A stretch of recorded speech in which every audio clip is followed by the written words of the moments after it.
Hello बच्चों, स्वागत करता हूं आप सबको। तो यहाँ पे हम बात करेंगे ट्रिगोनोमेट्री, और ये वीडियो मैं उन्हीं बच्चे के लिए सजेस्ट करूंगा जो बच्चे को लगता है कि जो ट्रिगोनोमेट्री जो है बहुत टफ है और उनसे हो नहीं पाएगा। तो उन्हीं बच्चे को ये वीडियो देखने के लिए मैं सजेस्ट करूंगा, और बाकी सब जो कर सकते हैं उनके लिए ये वीडियो बिल्कुल भी नहीं है। ठीक है, तो शुरू करते हैं। तो ट्रिगोनोमेट्री यहाँ पे आप देख रहे हैं, ट्रिगोनोमेट्री जो आपका चैप्टर 8 है उसमें हमको क्या क्या चीज पढ़ना है और ये की क्या चीज है, बहुत ही सिंपल भाषा में मैं आपको बात करूंगा। ट्रिगोनोमेट्री यानी कि ट्राई का मतलब होता है तीन। देखिए, बेसिक चीज समझने से आपको सब कुछ समझ में आ जाएगा। ट्रिगोनोमेट्री यानी कि ट्राई का मतलब होता है तीन, ओके। गोन का मतलब भुजा, और मैट्रॉन का मतलब होता है माप, यानी कि तीन भुजा का माप। जो एक आपको त्रिभुज रहेगा, कौन सा त्रिभुज रहेगा? ये समकोण त्रिभुज होना पड़ेगा, ओके। समकोण त्रिभुज, समकोण मतलब जो 90 डिग्री का, राइट एंगल ट्रायंगल। ओनली जो ट्रिगोनोमेट्री जो है ओनली राइट एंगल ट्रायंगल के उसमें ही काम करेगा, ठीक है। बाकी कोई भी ट्रायंगल में ये काम नहीं करेगा।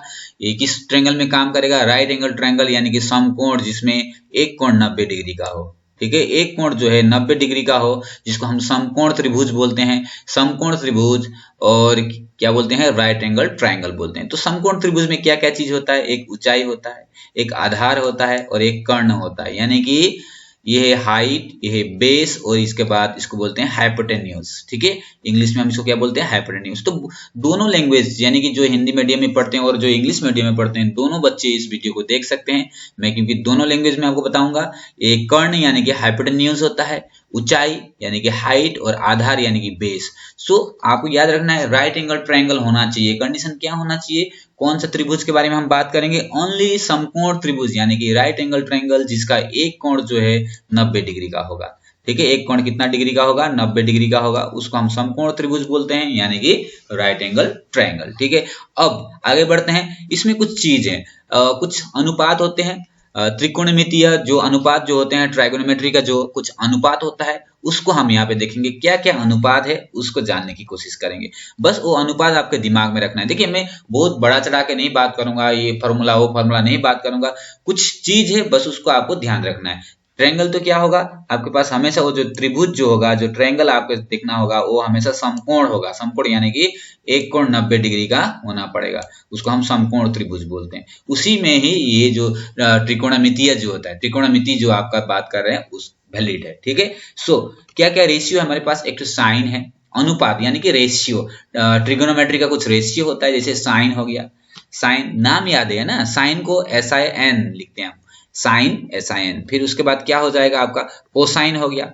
कोसाइन को कोस बोलते हैं। उसके बाद आपको टेंजेंट यानी कि टेन बोलते हैं उसको, और उसके बाद कोसेकेंट यानी कि कोसेक बोलते हैं। फिर उसके बाद क्या है? सेकेंट यानी कि सेक बोलते हैं।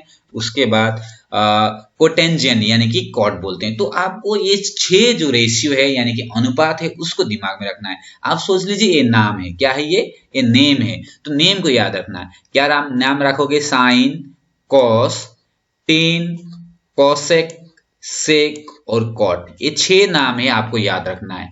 यानी कि अनुपात, अनुपात क्या होता है? दो जो भुजा होता है, दो साइड का जब हम रेशियो कर देते हैं, अनुपात करते हैं, तो उसका नाम आ जाता है। जैसे अब इस त्रिभुज में अगर हम बात करेंगे, देखिए एक त्रिभुज में एक तो 90 डिग्री हो गया है ना, 90 डिग्री एंगल हो गया। उसके बाद दो कोण बच जाता है, एक तो ए कोण और एक सी कोण बच गया, यानी कि दो कोण बच जाते हैं। अब दो कोण का अनुपात, यहाँ पे ओनली साइन लिखा हुआ है। अगर हमको इसका अनुपात लिखना होगा, यहाँ पे देखिए साइन ए अगर लिखा होगा, साइन ए, मान लीजिए यहाँ पे ए एंगल का अनुपात लिखना होगा, तो हम क्या लिखेंगे? आपको ये पॉइंट, जो पॉइंट मैं बोल रहा हूँ उसको थोड़ा सा ध्यान दीजिए, ठीक है।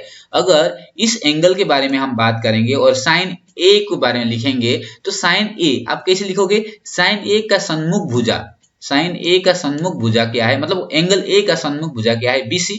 BC को ऊपर लिख दीजिए। BC को क्या करेंगे? ऊपर लिख देंगे, या BC। और जो कर्ण है, यानी कि ये जो कर्ण है, इसको नीचे लिख देंगे, यानी कि AC। तो अगर आपको बोला जाएगा साइन ए का अनुपात लिखने के लिए, तो रेशियो लिखने के लिए, तो साइन ए अगर हम लिखेंगे, साइन ए बराबर क्या हो जाएगा? इस चित्र का बात कर रहा हूं, ठीक है। बस चित्र में ध्यान दीजिए। चित्र में क्या होगा? साइन ए लिखना होगा, तो ए बोला है ना, एंगल ए, मतलब कोण ए के बारे में बोल रहा है, तो कोण ए का विपरीत यानी कि उसका सन्मुख सामने वाला, और साथ में एक कर्ण, नीचे में कर्ण आ जाएगा। उसी प्रकार के कोसेक ए लिखना होगा। अगर कोसेक का ए का रेशियो लिखना होगा, कोसेक ए रेशियो लिखना होगा, तो हम क्या लिखेंगे? कोसेक ए में ए वाला जो ए कोण जो है उसका लगा हुआ जो उसके साथ में जो आसन्न भुजा है, आसन्न यानी कि एडजेसेंट, उसके साथ में जो एडजेसेंट है उसको एडजेसेंट को ऊपर में लिख देंगे, यानी कि ए बी को ऊपर में लिख देंगे, और ए बी है ना, ऊपर में क्या लिखेंगे, ए बी लिखेंगे, और नीचे में यही कर्ण को लिखेंगे, क्या लिखेंगे, कर्ण को लिखेंगे। अब देखिए एक चीज क्या समझ में आया, जब भी आपको कॉस यानी कि कॉस का जो रेशियो लिखना होगा, अनुपात लिखना होगा, कॉस का अनुपात के लिए आप क्या करोगे, उसका सामने वाला यानी कि लगा हुआ और साथ में कर्ण। साइन और कॉस में दोनों के दोनों में क्या आ रहा है, कर्ण आ रहा है, यानी कि हाइपोटेन्यूज आ रहा है, ठीक है। उसके बाद अगर टेन लिखेंगे तो क्या करेंगे, टेन में मतलब जो कोण ए है इसका सन्मुख भुजा क्या है, बीसी है, सन्मुख भुजा बीसी, और उसके साथ लगा हुआ भुजा कौन सा है, आसन्न भुजा है ए बी।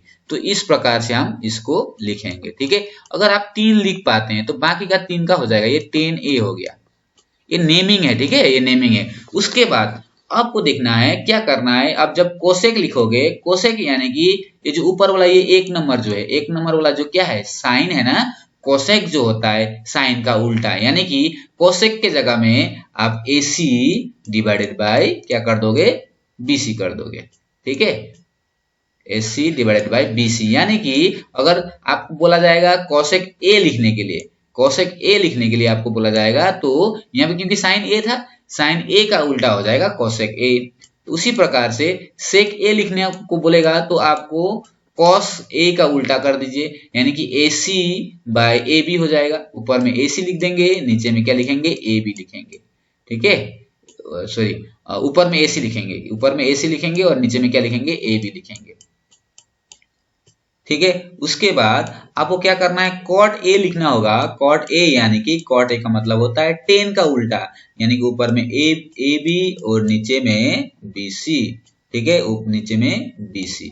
सो देखिए ये आपको नेमिंग याद करना। अब फिर से एक बार बता दे रहा हूँ, नेमिंग के लिए आपको क्या करना है, देखिए अगर आपको नहीं समझ में आ रहा है तो एक बार थोड़ा सा वीडियो को पॉज कर लीजिए और उसको समझने की कोशिश करिए। क्या है, समझने की कोशिश कैसे करोगे, आपको कोई भी कोण दिया जाएगा, यानी कि एक कोण को आपको छोड़ देना है क्योंकि वो 90 डिग्री का होता है, बाकी 2 कोण आपके पास बच जाता है। कभी कभी आपको क्या लिखा होगा यहाँ साइन, देखिए साइन अगर C लिखना होगा मुझे, अगर साइन C का अनुपात लिखने के लिए बोला जाएगा तो अनुपात यानी कि 2 भुजाओं का अनुपात होगा, ठीक है, 2 भुजाओं का साइन C लिखना होगा। साइन C मतलब ये कोण को C कोण बोला गया है ना, कोण के बारे में ना, C का मतलब कोण, C का मतलब क्या है, कोण, कौन सा कोण, C कोण के बारे में, तो C कोण बोला जाएगा। तो C का सामने वाला भुजा कौन सा है, AB। बस आपको दिमाग में रखना है, अगर जो भी कोण दिया जाएगा उसका सामने वाला भुजा को ऊपर लिख देना है और उसका जो कर्ण है यानी कि हाइपोटेन्यूज है उसको नीचे लिख देना है, AC। तो आपका क्या काम हो जाएगा, साइन C लिखना होगा तो आप क्या लिखोगे, उसका सामने वाला भुजा AB और उसका हाइपोटेन्यूज यानी कि कर्ण को नीचे में लिखेंगे। उसी तरह से अगर आपको कॉस लिखने के लिए बोलेगा, देखो कॉस C लिखने के लिए बोलेगा, कॉस C लिखने के लिए बोलेंगे, यानी कि कॉस C का वैल्यू क्या हो जाएगा, मैंने अभी क्या बोला था, जैसे आपने कॉस A लिखा था उसी तरह से कॉस C लिख सकते हो। कॉस C यानी कि उसके साथ लगा हुआ जो भुजा है BC है, उसके साथ में C के साथ में कौन सा भुजा है, BC है, और नीचे में फिर वही कर्ण यानी कि AC हाइपोटेन्यूज को नीचे में लिखना है। इसी प्रकार से आप करते रहना है, ठीक है।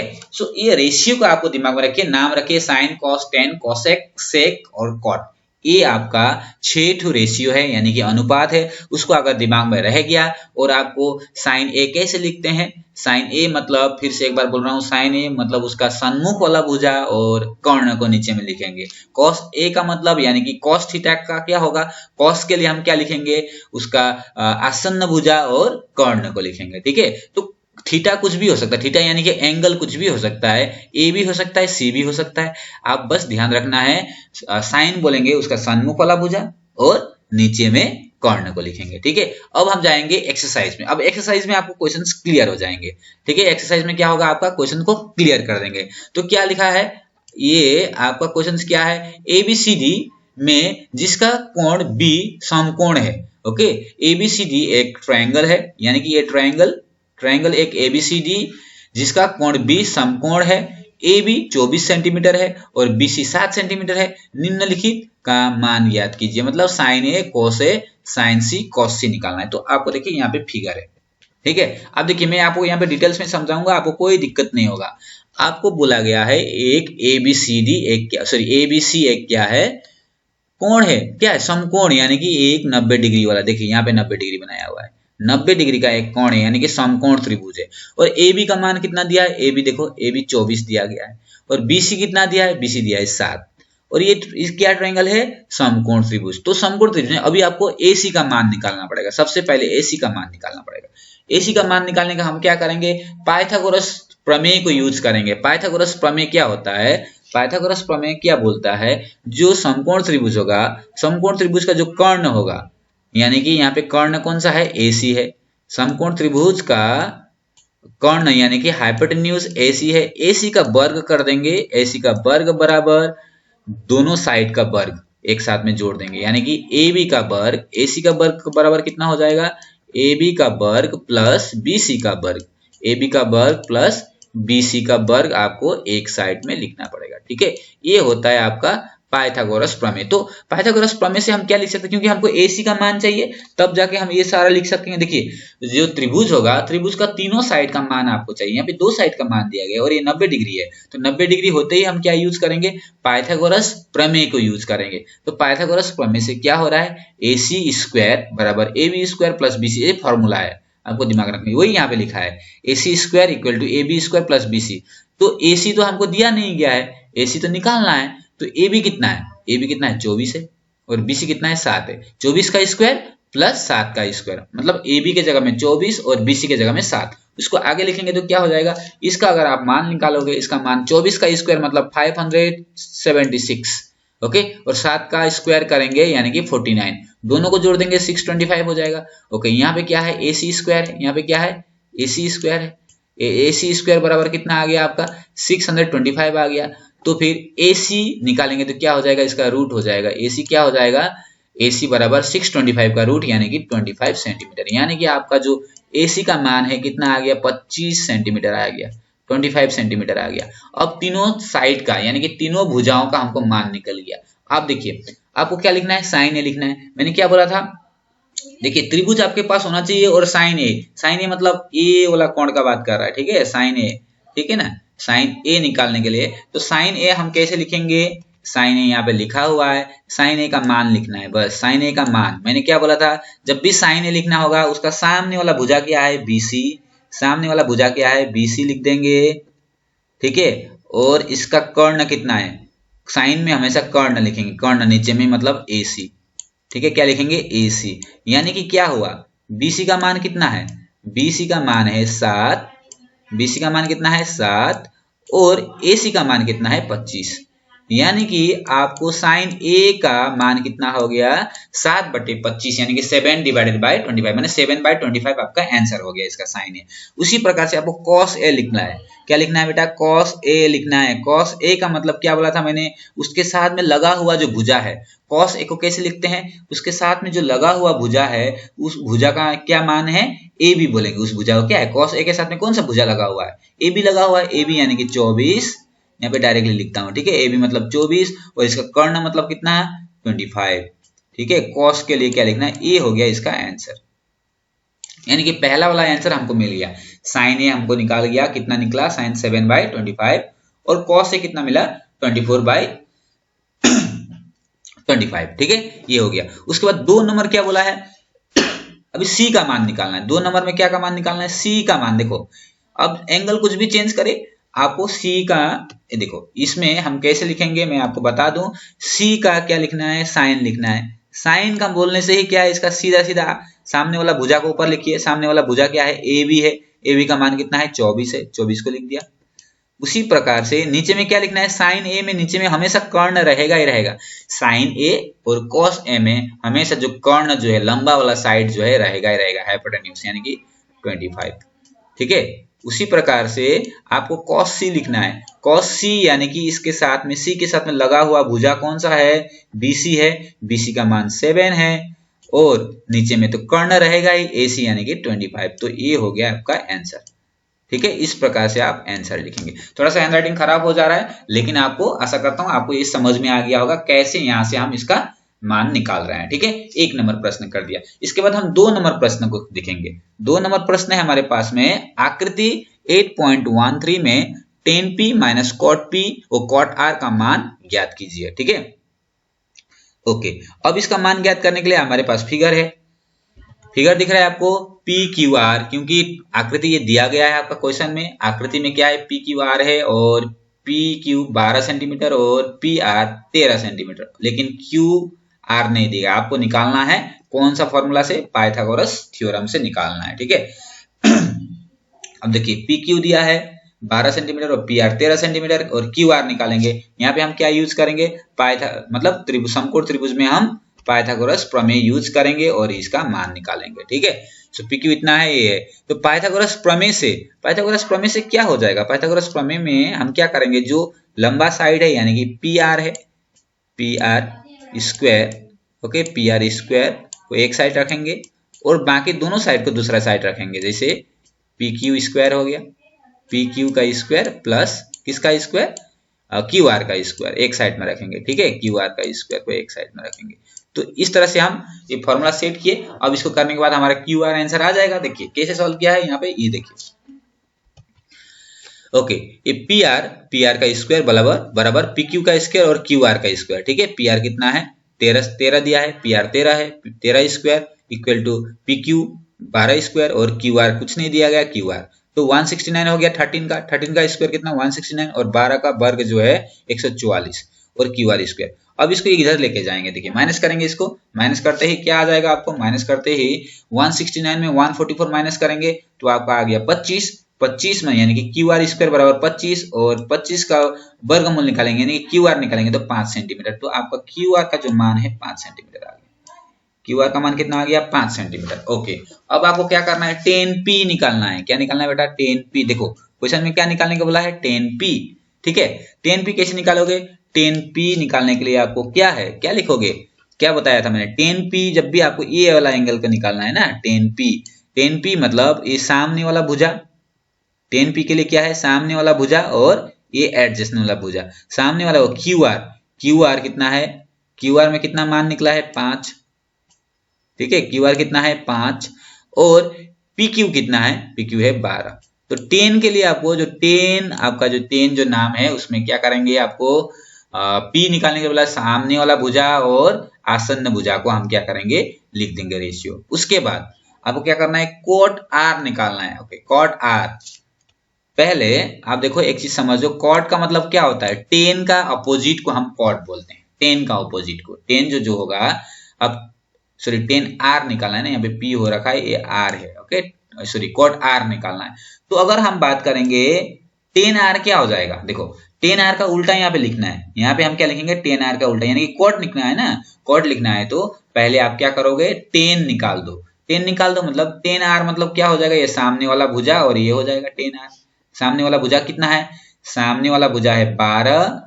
ओके, cot tan के बात कर रहा हूँ। अगर हम tan r निकालते हैं, यहाँ पे मैं लिखता हूँ, देखो यहाँ पे आपको मैं लिखता हूँ, अगर tan r लिखना है, तो हम क्या लिखेंगे, सामने वाला भुजा 12/5 हो जाएगा ये। लेकिन हमको क्या चाहिए, cot चाहिए। क्या चाहिए हमको, cot चाहिए। cot r मतलब इसका उल्टा 5/12 हो जाएगा। क्या होगा, tan r, देखो tan r बराबर कितना आ रहा है, tan r बराबर आ रहा है इसका सामने वाला और ये आसन्न वाला। ठीक है, सो 12/5 हो रहा है। लेकिन cot r बोला है, cot r मतलब इसका उल्टा 5/12, कितना हो जाएगा 5/12, कितना आ गया 5/12। ओके, लेकिन क्वेश्चन में क्या है, tan p minus cot r, tan p के साथ में cot r को माइनस कर देना है, tan p minus cot r करना है। cot r, इस तरह से cot r कर दोगे। सो tan p कितना है, tan p आपको क्या दिया गया है, tan p दिया है 5/12। tan p कितना निकला था, 5/12 निकला था, माइनस cot r कितना मिला है, 5/12 मिला है। देखो जैसे मैं लिखा हूं ऐसा लिख देना है ना। सो 5/12 माइनस करेंगे तो कितना हो जाएगा, इक्वल टू 0। तो आपका आंसर आ जाएगा 0। क्या आ जाएगा, आपका आंसर आ जाएगा 0। तो इस प्रकार से अगर आप लिख सकते हो तो आपके लिए बहुत इजी हो जाएगा। बच्चों यहाँ पे मैंने 2 क्वेश्चन को डिस्कस किया, बहुत लंबा हो जाएगा। अगर ये अच्छा लगा होगा तो आपको समझ में आया होगा तो आप कमेंट करिए, नेक्स्ट वाला वीडियो में अपलोड कर दूंगा। अभी के लिए इतना ही। Thank you for watching, God bless you.